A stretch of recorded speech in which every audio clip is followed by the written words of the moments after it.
Nou, van harte welkom allegeer op de workshop Sieradenmaatje van Koffiecups. En de dames zijn al lekker bezig. Joehoe! Ja. Joe. Ja, gaat het goed met het klaskoers? Ja, volgens mij gaat het prima. Ze zijn nou even bezig met de break, volgens mij. Even koffie en thee en een koekje. Zwit op een beul. En dat hoop ik, want ja, ze moeten natuurlijk wel wat van merken, hè, dat ze bezig zijn.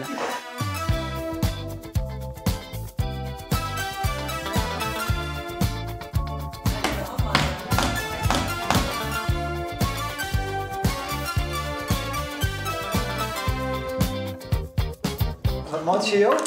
Ja, dit wordt een ketting. En ja, ik doe maar wat mijn eigen ding. En ik probeer vaak net even wat anders ervan te maken. Je luistert hier net altijd van naar die juf.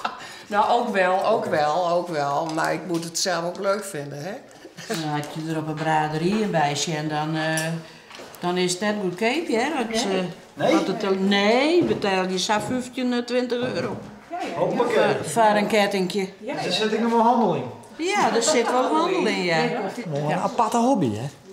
Ja, het is een hele aparte hobby, maar het komt net echt uit de loft vallen. Want, ik heb ooit een opleiding die tot lerares handvaardiging textiele werkvormen. Nou ja, en uiteindelijk ben ik geen lerares geworden. Ja, ik had 4 maanden dienen.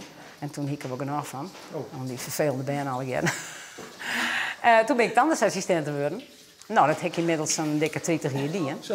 En ja, maar ja, dit bleef toch wel een beetje kriebelen.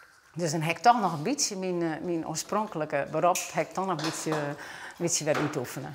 Ken je weer kwijt in de koffiecups? Ja. ja. En ze komen alles toch nog op zijn pootjes terecht. Ja, precies.